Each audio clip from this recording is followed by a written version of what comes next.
Bien, buenas noches a todos. Bueno, en primer lugar, quiero agradecer la invitación que me hicieron los chicos de Analicemos para poder presentar la revista hoy. Me ha dado la oportunidad, para alguien que recién está bajando más o menos del avión hace unos días, de poder reencontrarme con varios buenos amigos acá y de reinsertarme con las actividades locales académicas.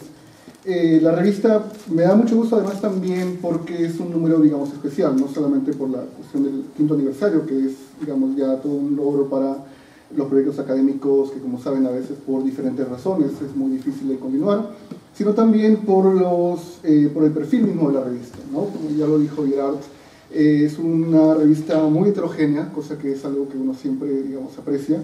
Heterogénea en cuanto a corrientes, digamos, de investigación, por ejemplo, desde los anales hasta otro tipo de historiografías vinculadas más con países de habla inglesa o incluso latinoamericana, y además también de generaciones. Uno puede encontrar diversas generaciones de colegas, de historiadores jóvenes acá que están empezando, algunos a presentar sus primeros avances, otros ya a reflexionar sobre una obra realizada en los años previos.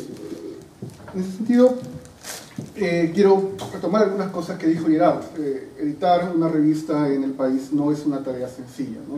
Lo digo tanto como alguien que trabajó en la revista histórica, como asistente, como también hijo de editor, y es complicado, ¿no? Tiene que ver con cómo conseguir los materiales, tiene que ver con cómo conseguir el financiamiento, quién diagrama la revista, quién corrige el estilo, tiene que ver con quién escribe, los auspicios, tiene que ver con perseguir a los autores a veces también, de vez en cuando, ¿no? A veces recordarlos, casi acosarlos a veces para que entreguen sus artículos, y también finalmente con cómo se distribuye, cómo se vende y cómo se financia el siguiente número. Es una tarea, digamos, que no termina. Y eso es algo que creo que hay que reconocer y hay que aplaudir que lo hagan estas generaciones jóvenes. Hace unos años, cuando estalló el fenómeno de las redes sociales y de la internet en el país, uno quizás podía pensar que la revista Estudiantes, que tiene en la revista Documenta del año 49 quizás su primer número, uno podía pensar que las revistas estaban condenadas a desaparecer, pero felizmente no fue así, ¿no? Las revistas, los grupos de estudiantes y también, digamos, la necesidad de un espacio por producir y por publicar ese tipo de trabajos, encontró un canal propio, encontró un perfil propio que a veces creó híbridos bastante interesantes entre, digamos, blogs, entre sitios web y entre revistas virtuales o revistas físicas. Eso permitió conocer mejor adelantos de investigación, permitió conocer mejor opiniones, permitió conocer mejor quizás otros trabajos que en formatos rígidos anteriores, a veces impresos, no se hubieran podido dar o no se hubieran podido llevar a cabo. En ese sentido, esta revista me parece que reúne varias tendencias y reúne también, es un punto de encuentro entre varias tendencias, tanto a nivel impreso, a nivel virtual y también generacional y en el medio académico. Lo más novedoso, como ya lo dijo también Diana, es el hecho de la atención que se prestó al aspecto historiográfico. Uno de los temas que siempre me ha interesado ha sido la historiografía. Eso, digamos, desde cuando yo era joven, el siglo pasado más o menos, me interesó mucho los anales, por ejemplo, y de hecho parte de mi formación como historiador acá en Perú se debe a los anales, ¿no? Esta idea de encontrar temas nuevos, de siempre estar rompiendo barreras y tener un grupo de historiadores franceses y después que vemos cómo se expandía a través de una revista o a través de obras innovadoras que estudiaban básicamente todo, ¿no? Desde reyes hasta campesinos, desde el paisaje hasta la parte económica. Fue un motor muy importante para gente de mi generación y que nos permitió también tratar de recrear ese tipo de innovación o novedad. La historiografía entonces tiene un papel predominante en la revista, ¿no? Le han otorgado una atención especial tanto a la historiografía local como a la historiografía de los anales, con varios artículos que recorren la trayectoria y perfiles de sus autores, así también como a la historiografía latinoamericana. Y esto me parece también interesante porque es una forma quizás inadvertidamente de colocar el centro del debate de lo que está pasando, a mi entender, y es mi opinión, en la historiografía peruana, ¿no? Digamos, confrontar, tener una revista que haga una sección de historiografía, creo que implica ponerse en el centro de la mesa cómo nos estamos viendo nosotros como académicos y como historiadores frente a lo que se viene produciendo en el exterior. En un contexto de ausencia de paradigmas mundiales, en todo caso si los comparamos con hace 30 o 40 años, y además la aparición de posibles nuevos paradigmas.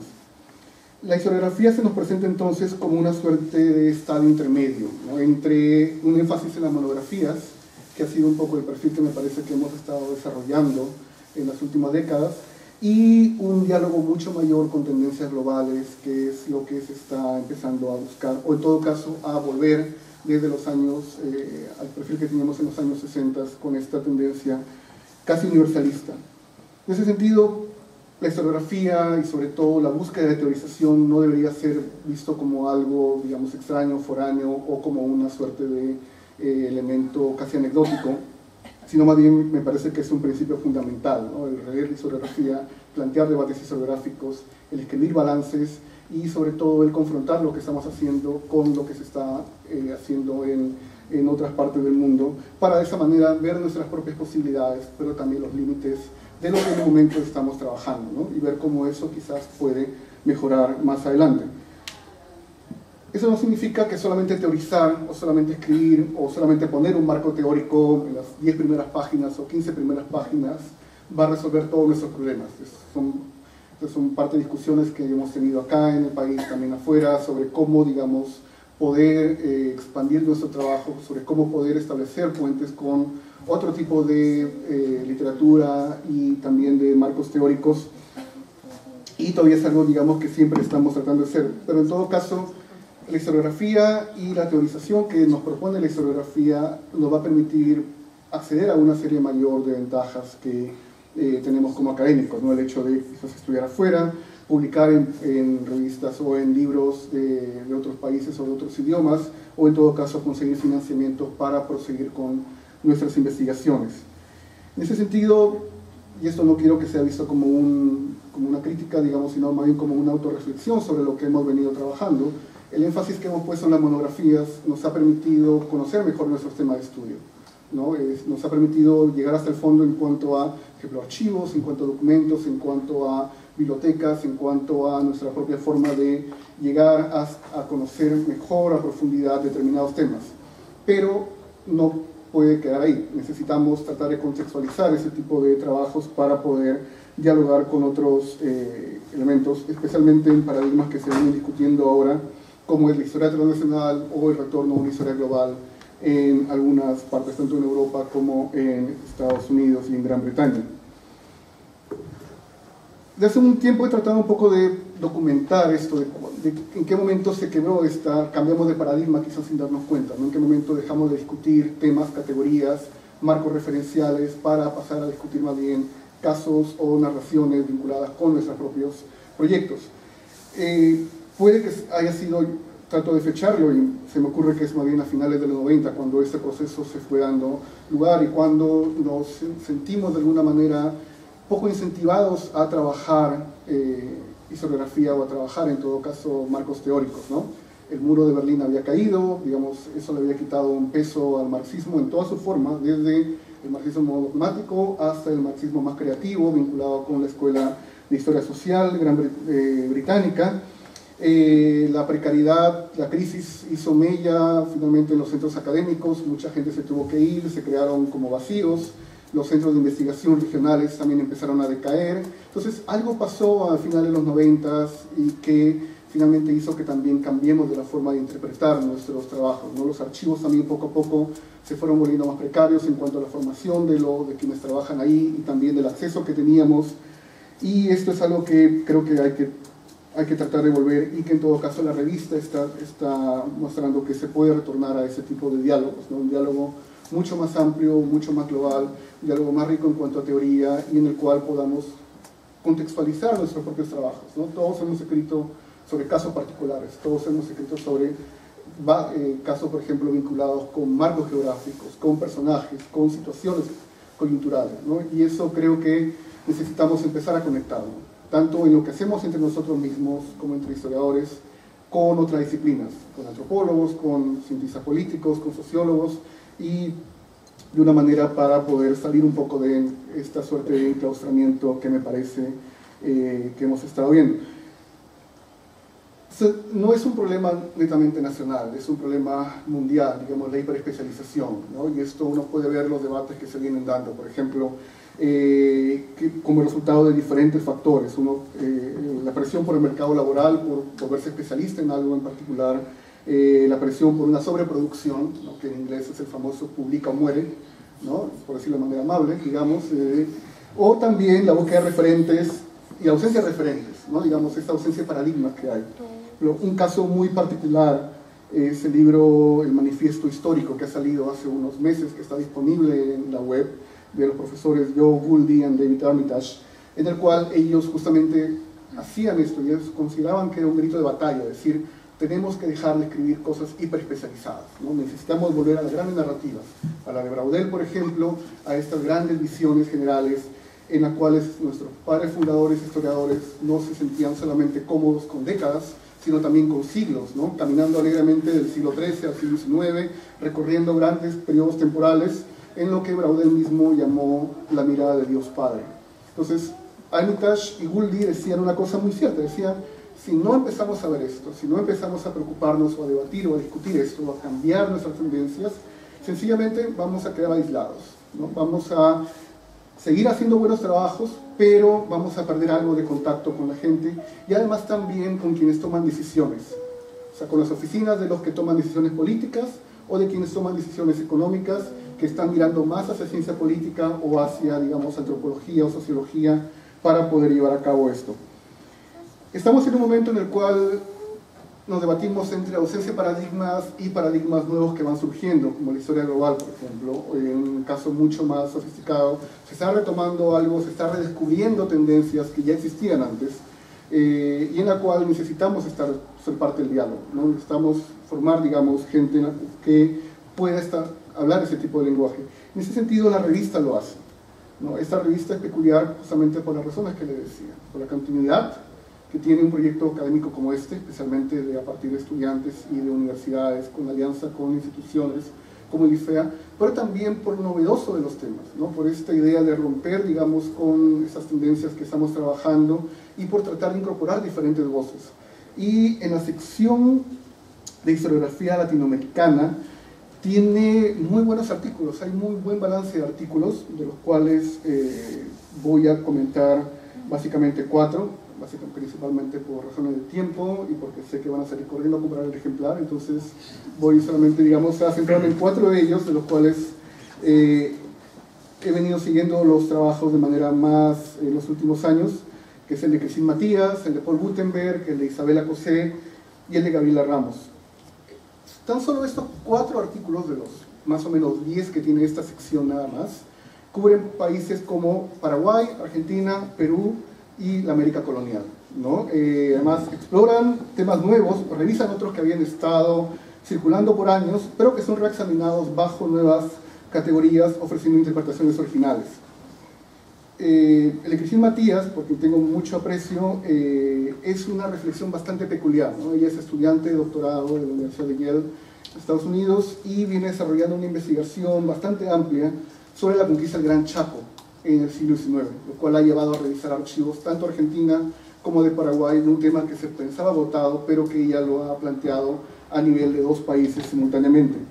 El ensayo fue publicado en una revista muy prestigiosa en Estados Unidos, Perspective on History, y ahora aparece por primera vez en español aquí en Síntesis Social, ¿no? Es un ensayo bastante bueno, en el cual ella no solamente cuenta sobre qué habla su investigación, sino que a partir de eso le permite reflexionar sobre cómo esa investigación se conecta con eventos del presente en Paraguay, ¿no? La salida del presidente Lugo, el cambio en la economía dinámica de poder terrateniente del Partido Colorado, por ejemplo, y cómo esta presión llevó hacia la salida democrática de ese presidente hace pocos años.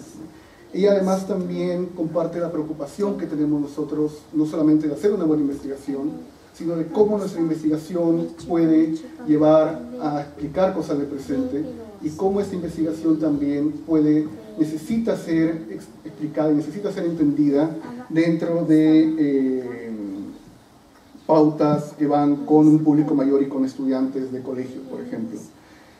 El texto de Gabriela Ramos retoma un tema fascinante que son los intelectuales indígenas, ¿no? Lo hace en co-compilación con Yana Yananakis, una profesora que escribió un libro muy recomendado que era sobre también este espacio creado por los intermediarios indígenas en la colonia, en el Oaxaca colonial. Y además lo que hacen ellas, junto con los autores y las autoras de los artículos, no se basan únicamente en la historiografía española o hispanista o norteamericana, sino que miran hacia casos fuera del contexto americano. Por ejemplo, Tanzania, en África, para ver cómo estas situaciones de sociedades premodernas o agrarias en todo caso, también generan sus propios intelectuales campesinos, como ellos llaman, ¿no? Y en casos o dinámicas que pueden ser tranquilamente extrapoladas para hacia otros casos. El texto de Gutenberg es una de las investigaciones más novedosas y más llamativas de los últimos años, ¿no? Gutenberg ha publicado numerosos artículos y ha publicado un libro que me parece que es uno de los, puede ser tranquilamente considerado un clásico en cuanto a, digamos, historia social, historia económica en las últimas décadas.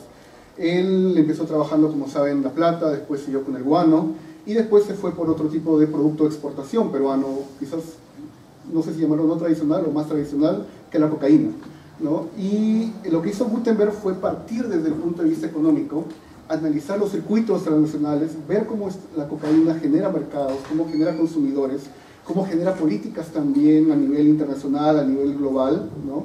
Desde 1850 hasta el día de hoy, hasta la nueva política antidrogas del 2005 en adelante. Entonces, es un trabajo bastante amplio, bastante completo, y en el cual en la revista lo que él hace es explicar esa trayectoria, ¿no? Explica las diferentes fases, él hace un análisis de larga duración y logra sintetizar de una manera bastante original y también bastante efectiva elementos que son como esas políticas antidrogas que tienen que ver con la cuestión de los cárteles, la formación de cárteles, la cuestión de cambios en consumidores, las tecnologías de circulación de ese tipo de productos, ¿no? Para finalmente decir cómo estamos asistiendo a una nueva fase en el mercado de cocaína y el papel que Perú está jugando, ya no hacia el norte, hacia Estados Unidos, sino más bien hacia el resto de América Latina, ¿no? Y cómo esto, sobre todo en la actualidad, ahora que estamos debatiendo si el Perú está camino a convertirse en un narcoestado o no el próximo año en elecciones,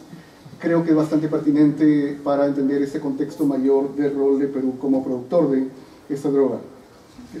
Voy a dejar las drogas por un momento, o sea, digamos, a nivel académico, no puedo prometer otra cosa, pero digamos, y más bien voy a moverme hacia el último ensayo que voy a analizar, que es el de Isabela Cosé. Isabela Cosé también ha hecho un libro magnífico, que es el de Mafalda, Historia Política, ¿no? Los chicos han logrado entrevistarla, quizás no debo decirlo, pero es uno de mis ensayos favoritos en la revista. El libro ha sido muy bien recibido, tanto en Argentina como en América Latina. Ha mostrado cómo se puede volver a un mismo tema, una misma fuente, una y otra vez, ¿no? Los cómics, que son una fuente que uno quizás consideraría trivial, que es efímera o que sencillamente no tiene mucha relevancia, pero que a través del arte quizás o a través de una lectura social, una lectura política, uno puede devolverle una densidad histórica. Uno puede leer a través de esos cómics, puede encontrar una serie de manifestaciones, sensibilidades, prácticas, ansiedades, temores, como lo hace ella al analizar a la clase media argentina de la posguerra. Entonces ella sitúa, además un cómic que es bastante querido, no solamente en Argentina, sino también en el resto de América Latina y en el resto del mundo, como es Mafalda, ¿no? Entonces ella sitúa Mafalda, desarma a Mafalda, desarma a los personajes, digamos, analiza a Quino, analiza a su creador, mira, baja de la categoría casi de ese estatus de ícono cultural que tiene Mafalda y Quino, para devolverlo a un terreno de las publicaciones, a un terreno en el cual esta revista cómo circula, este cómic cómo es leído por la gente, cómo es interpretado, cómo le gusta a la clase media, cómo no le gusta a los militares, y todo ese tipo de interacciones que uno puede encontrar en un análisis bastante fino, ¿no? Yo en lo personal me encanta no solamente por el libro mismo, me encanta por Mafalda, ¿no? Por una cuestión de, digamos, simpatía hacia quienes detestan la sopa. Entonces, el caso de Mafalda, digamos, permite también entender una serie de elementos que pueden entenderse en otras partes de América Latina, ¿no? Puede ser con Super Cholo acá, por ejemplo, con diferentes cómics, un fenómeno que surgió ahí. Y lo hace estudiando los personajes de Quino, ¿no? A Mafalda, Susanita, Manolo, Felipe, Guille, todo eso está en la entrevista, ¿no? La entrevista permite entender cómo ella se aproxima a este tipo de objeto de estudio, ¿no? Entonces, son personajes que algunos son más entrañables, como Guille, otros son más detestables o pesados, Susanita, por ejemplo, ¿no? Entonces, ¿qué representa cada uno de ellos? De esta manera, estos 4 ensayos digamos, son solo una pequeña muestra de todo lo que contiene la revista, ¿no? Digamos, de esta heterogeneidad, de esta riqueza de análisis, de esta convergencia de generaciones, de aproximaciones, que a veces es muy difícil de encontrar en otras publicaciones, que están más vinculadas con una línea determinada, que no pueden tener este tipo de flexibilidad. En ese sentido, a mí solamente me queda felicitar nada más tanto a los quienes han estado a cargo de la publicación, al IFEA por hacer esta alianza, el director Gerard, a los autores también que han colaborado aquí y que han publicado acá, y creo que es un buen producto, es un tipo de producto que necesitamos, ¿no? Digamos, salir de lo que estamos haciendo, mirar un poco más allá, hacer cosas diferentes, ¿no? Que es la forma en la cual los científicos sociales siempre estamos tratando de empujar las fronteras de lo que ya sabemos para poder incorporar nuevas metodologías, nuevas aproximaciones y nuevas miradas hacia nuestros propios trabajos. Muchas gracias.